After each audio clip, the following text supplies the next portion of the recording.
Coastal Carolina will take on LSU for the national championship. It's Locked On Sunbelt.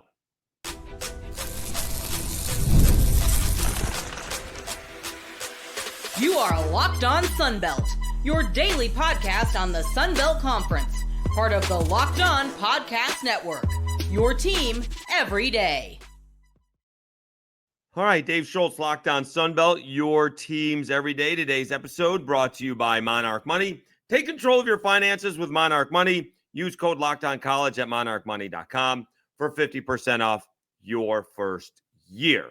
All right, we'll go over the Coastal Carolina game first. We'll talk about pitching matchups a second, and then we appreciate the Sunbelt being proactive. And we will say that was quite the ending. We were going to start recording. When I say we, I mean me, at the end of the ninth inning. But Omaha continues to be a house of horrors for Arkansas. I mean, you had a first baseman go too wide to field the ground ball. You had a shortstop not turn a double play that would have ended the game. You had a left fielder slip and fall and not catch a fly ball. And then you had a leaping second baseman, couldn't catch a hot shot. If one of those things happened, it's not great. 4 of them happened. And Arkansas falls to LSU. Okay. Coastal Carolina takes care of Louisville. Not much of a ball game. Riley Eickoff gives up a leadoff infield base hit. LSU is stranded, I believe, at third. And that was all she wrote for Louisville. Tough spot for Colton Hartman. Hadn't pitched in a month and faced 5 batters and did not retire a batter. As I mentioned, and as we all know, Coastal Carolina had the advantage, and I wanted to see the bats. And something that I guess Ben McDonald said it, that, you know, that their bats hadn't come alive, right? They had one big base hit in a win earlier in the week, I guess against Oregon State, right? And it was mistakes getting him on base. Colby Thorndyke had the bases clearing double. And then they scored another run via an error and a wild pitch. It was a Dean Mijos RBI base hit that got them the 6th run, but they had like 6 runs on 5 base hits. Here, it was the offense getting going because, they were going to be playing against, an additional pitcher. Louisville was playing their 4th game, and Coastal was playing just their 3rd. Having said that, Riley Eickoff was obviously pitching again. Hadn't pitched that much. He was on 4 days rest. And what do you have? Like 46 pitches. So we were wondering what was going to be the case. But we also knew that the bats had to come alive because that was your advantage heading into this game. And it clearly was. It was 6-0 before you blinked. Colton Hartman faced 5 batters and it was gone. He was gone. And Colby Thorndyke, another bases clearing, a double. And it was 3-0 and 6-0. And you're off to the races. I will give you certainly have to give credit to Schweitzer for Louisville for calming things down. No runs in, the 2nd, 3rd, or 4th, right? Does give up. They do score a couple of more runs in the 5th inning, make it 8-0. Louisville gets on the board in the 6th with 3. Riley Eickoff gets a little tired. I can't blame him. Comes out. Potok comes in, gives up a couple base hits, gets out of the inning. And then Hayden Johnson finishes it off with 2 1/3 of shutout baseball on Dominic Carbone. A walk and a hit. It's tough to stay sharp when you're not pitching every day. Closers, even Carbone and Lynch, and haven't done it now, but even in this Omaha thing, it's every other day right now. It won't be come this weekend. It's Saturday, Sunday, Monday, barring rain. And so you're not as fresh, right? Carbone and Lynch are used to usually pitching at least a couple of times a weekend, and they're going every other day if they are pitching.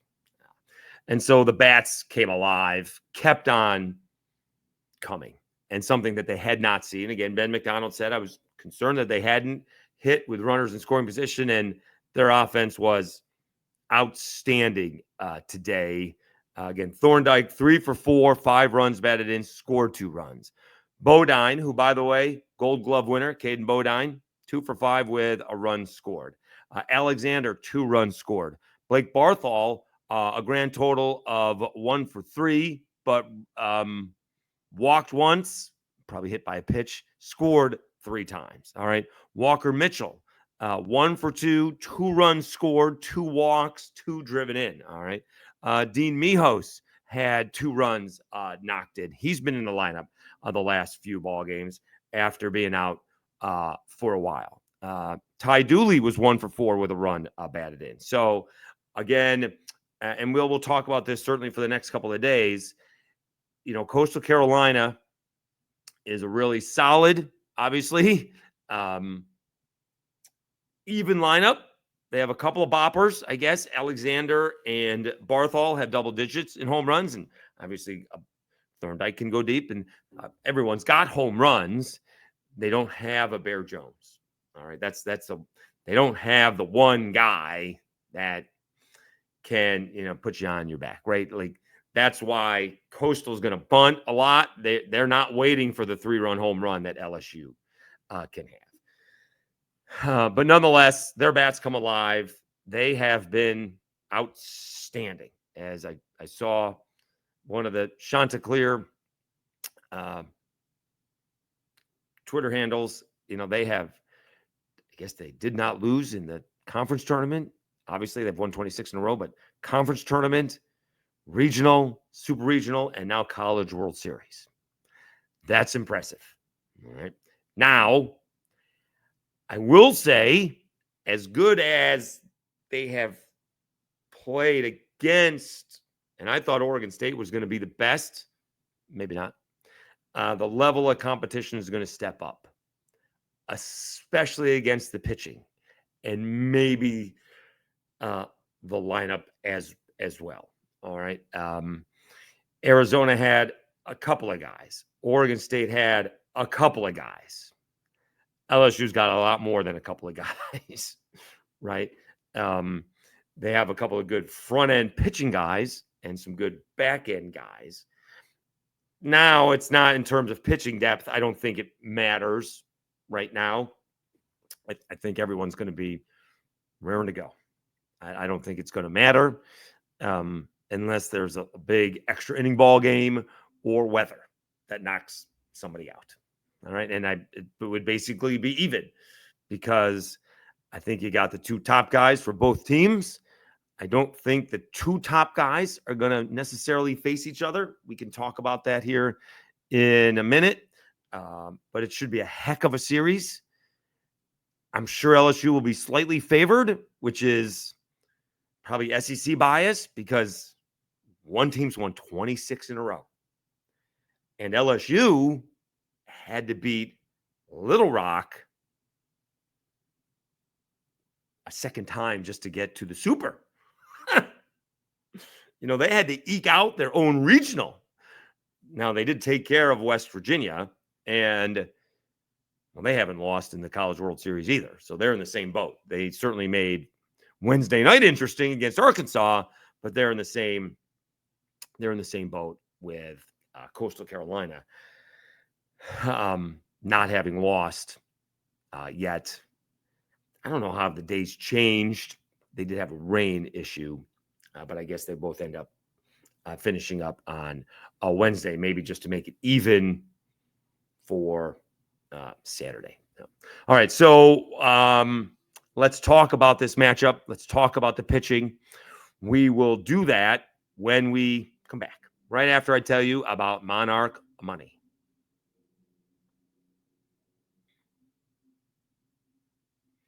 Ever check into your bank account and wonder, where'd all my money go? You do that every day. Between dining out, online shopping, and entertainment, it's easy to lose track. That's where Monarch Money comes in, your personal CFO, giving you full visibility and control over your finances. Monarch Money isn't just a budgeting app. It's a complete financial command center. You can track all your accounts, investments, and spending in one place. So you stop just managing your money and start building wealth. Instead of juggling multiple apps, you can use Monarch to check your finances, track spending, and even plan long-term goals. Managing money with your partner is smoother than ever. You can track shared and personal accounts, set goals, and stay on the same page without the stress. Take control of your finances with Monarch Money. Use code LOCKEDONCollege at monarchmoney.com for 50% off your first year. That's monarchmoney.com, code LOCKEDONCollege for half off your first year.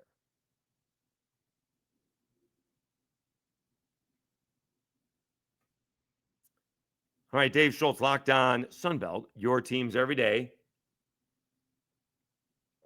It'll be the Coastal Carolina Chanticleers against the LSU Tigers for the national championship. All gets going on Saturday. And the big question we have, the one question we don't have, is who will be pitching for LSU. That is going to be Kade Anderson.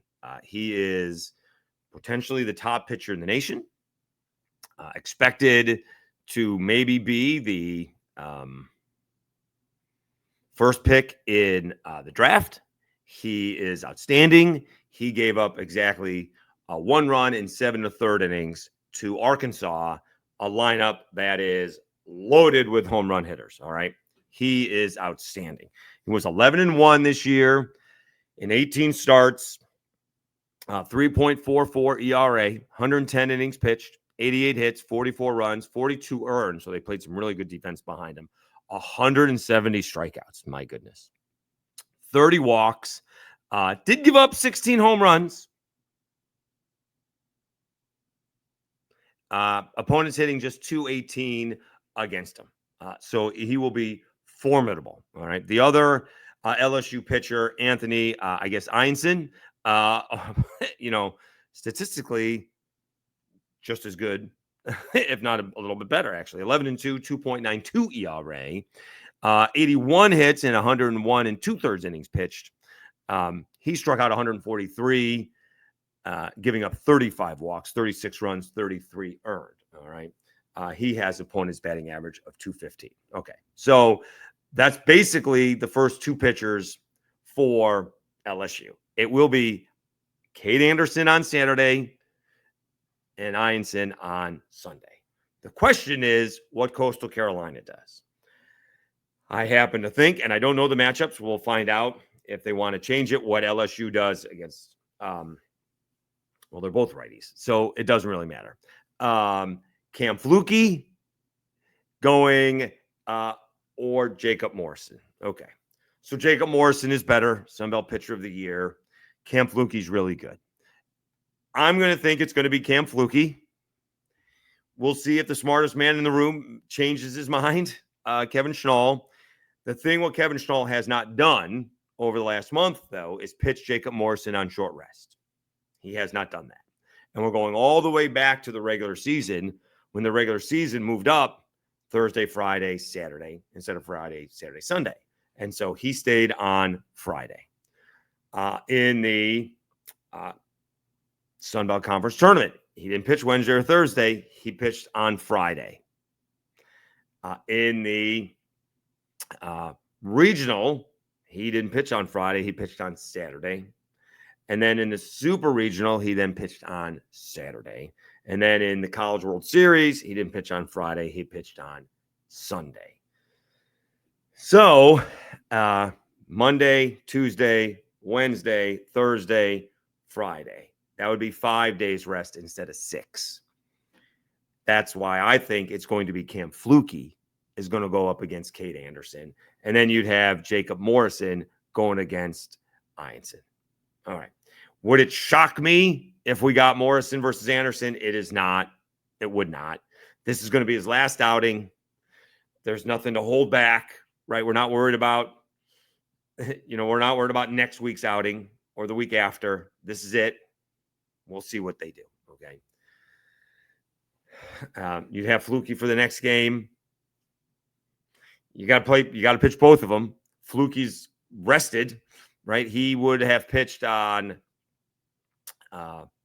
he pitched opening day of the World Series along with Riley Eickoff. So he will be on full rest, right? Even a little bit more, actually. And so he will be fully rested compared to Jacob Morrison would be on 1 day short rest. That just has not happened over the last month. So that's why I expect Cam Flukey to pitch against Kade Anderson. And it'll be Morrison versus Einstein. In terms of the lineup, again, LSU's lineup is a little bit more daunting than Coastal's lineup. You do have Jared Jones, Bear Jones, hit a game-tying home run in this one, 21 home runs. You do have Ethan Fry, who's got 13 home runs. Daniel Dickinson, the second baseman, 12 home runs. Stephen Milam, the shortstop, with 11 home runs, 56 RBI, by the way.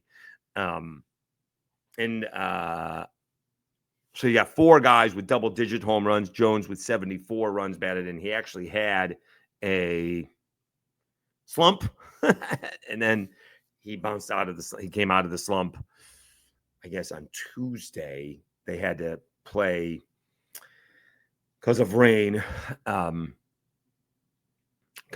got rained out one night, then they had to come back in the morning and play, and he had got out of the slump. So he's hit a couple of home runs to straightaway center field. In fact, the one he hit on Wednesday, it looked like a replay. So he has gotten out of it. So LSU's really good. Defensively, they're really good. They've had a little bit of errors, I think, in the College World Series. It should be a fantastic series. Let's see. Let me see. I got the phone here. Let's see what FanDuel is, because it should not be, to be honest with you, it shouldn't be a huge phone's going to die here in a second. It should not be a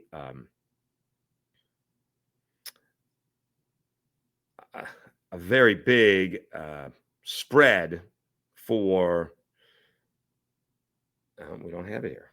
No, let's see here. LSU is a minus 172 favorite. Coastal Carolina plus 140 underdog. So that's not. So LSU is a slight favorite, not very much a favorite at all. All right. Although one team's 126 in a row. It's kind of strange to have the team that's 126 in a row to be the underdog, but that's where we are. All right. That's more probably branding than anything else. And is there gambling in South Carolina? There is gambling in Louisiana. I don't know if there's sports gambling in South Carolina. I don't know if I tried it or not when I was there, to be honest with you. I was there. I don't know if you can do it or not. Anyways, LSU is a slight favorite to win it. All right. Should be a great series. I don't know when we'll find out the pitching. Well, again, I believe Kade Anderson is going to pitch Friday. Or Saturday. I don't think that's a big secret for LSU. We'll find out who's pitching for Coastal over the next couple of days. We'll see if we'll have a crossover edition of Locked On with my buddy Matt Nascona from Locked On LSU. All right, let's talk about the Sun Belt being proactive, because that's what they're doing. I like what I'm hearing. All right, we'll do that when I come back right after this. All right, so we went a little viral. Over 300,000 views on the X, on the Twitter. Unreal. All right. For some reason, it didn't go viral on YouTube. What can you do? And I will say, okay, I don't get news. People don't feed me information. This source actually, and he knows who he is, likes to boast when he has news and doesn't tell me what he knows. In this case, he did. And I'm not. I don't get anything for the clicks.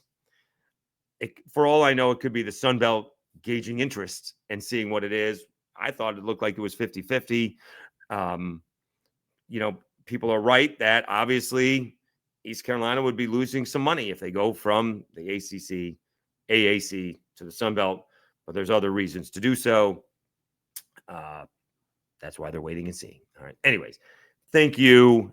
Again, we're going to be, we had like about, I think I counted less than 40 subscribers between January and February. Or I'm sorry, January and April. We've had about 120 subscribers over the last 6 weeks. So it's amazing. Thank you so much. All right. We're going to continue to grow. And, depending on when the news comes, and I think news is coming over the next couple of weeks, we'll keep on doing it. We're even going on vacation. We'll be doing this from Mama Schultz's deck. So don't worry about it. We're not going anywhere. All right. Thanks so much for tuning in. Remember, don't forget those audio downloads. Almost had a record download day on Wednesday. So thank you so much, Apple and Spotify. It's a big help. Okay. Let's get back to it. Dave Schultz, Locked On Sunbelt, your teams every day. All right. I do want to reiterate. I'm just passing along the information. Again, it could be the Sunbelt using me to float the information out there. I don't know. All right. People are like, yes, I'm gauging the interest of someone wanting to date me, or I'm buying a Porsche or something. I saw the comments. All right. I'm just passing along the information. What can I tell you? All right. But what I was told on Wednesday is that they had contacted East Carolina. And East Carolina had gotten back to us, had gotten back to the Sun Belt and said, thanks, but we're going to see how this all plays out. All right. Someone else had mentioned that Memphis is trying to, I don't know about sit on the fence, but they want to go in two different directions. They want basketball in one conference and everything else in another. Like they may just want to play basketball in the Big East and maybe have all the other sports in like the Pac-12. And then some dominoes fall in the AAC, right? I mean, the fans of the AAC aren't wrong. Like, why would we be going to the Sun Belt? But if some of the teams are plucked away and there's no more AAC, you don't want to be the last, people on the Titanic. So that's part of it. Okay.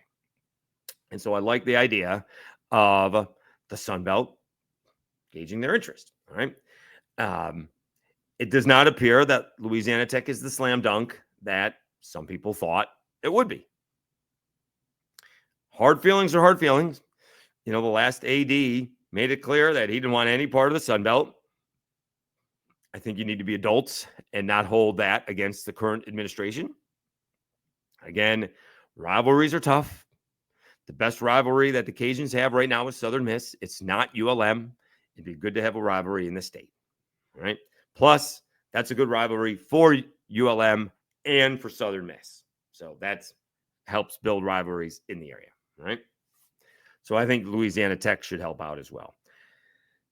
That they are interested in Middle Tennessee State. That was the first I heard of that. And Western Kentucky.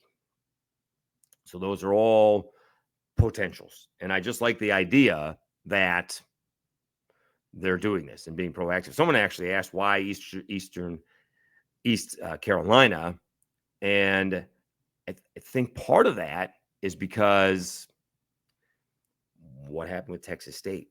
If UTSA or Sam Houston was in the Sun Belt, I'm not sure Texas State would be leaving. I think part of the reason they want to make sure that some of the teams that are not as centralized as others have some rivalries there as well. And I didn't realize, reading some of the comments, I didn't realize East Carolina and Marshall have such a huge rivalry. Who knew? So you learn something new every day. So that would be big for Marshall. But I also think that East Carolina would be big for Coastal Carolina, is what I think. That helps out in that situation, closer to them than to some others. Also, got to help out with App, although how far is that? Right? Let's see here. East Carolina. Let me see here. Because there's a Greenville, North Carolina. All right, that's where that is. So directions. Let's do East Carolina to Conway, because that is, how close do we think that is? 3.5 hours, 200 miles. That's not bad. That's not bad. That's a bus ride. All right. That's actually closer than I thought. But I think that's part of the reason you can't make the same as why is Texas State leaving is because they don't have somebody to play that's close to them. Everything else, everything is a huge ride. It's a huge expense. Let's get some closer teams. And then East Carolina is closer to the Georgias and other schools as well. Although not to the Georgias. Probably to the ODUs than more to the Georgias. Wrong direction in the geography. But I just like that they're being proactive. As my guy Evan Cohen says on ESPN Radio, start with a no. All right, but you don't know what you're going to get until you ask and start with a no. Again, the elephant in the room, and this has not been brought up by them. It's been brought up by me and other fans. Liberty is going to be sitting there, and they may have to dance with the devil. I mean, they may have to. I don't think it's a really good fit. They have a bottomless pit when it comes to money that the other schools cannot compete with. So financially, I mean, it's not level right now, and it would become more non-level. And culturally, it does not seem to be a good fit. It would be interesting. I think they went up there, right? Didn't the Cajuns go up to Liberty? Yeah, they went up to Liberty. I wonder how that tailgating went. So I like that the Sun Belt is being proactive, and we shall see how that plays itself out. Again, it's going to be over the next couple of weeks. I think a lot of this is going to happen by July 1st. So while this national championship thing is wrapping up, I think all of this is going to take place rather soon. At the same time, it should be mentioned, Texas State still isn't in the Pac-12. So the Sun Belt is acting as if they are going to the Pac-12. That seems to be clear, but that hasn't happened yet officially yet either. So I presumes that it's all happening, but it has not happened yet. So step A has to happen before step B, I guess. And step A has not happened yet. So we're waiting for step A to happen.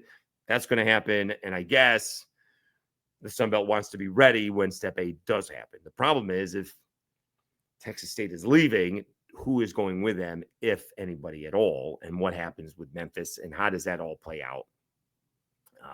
And who can the Sun Belt get to fill the gap? And is it more than one? That's what I think it should be. It should be more than one. I even saw some people suggest Tulane.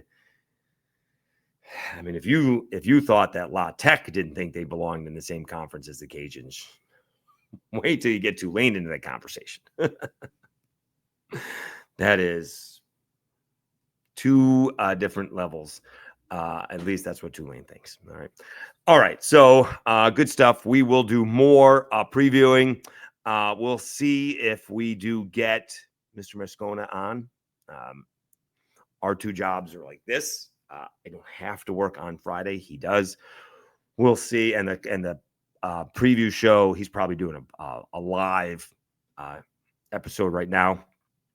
I may be able to text him before I go to bed or first thing in the morning when he does his morning scone. So we'll see if we can get him to do a crossover. It could be for Friday's episode, or if he wants to do one, we can do a bonus episode for Saturday. So, and that won't bother him, but we'll see.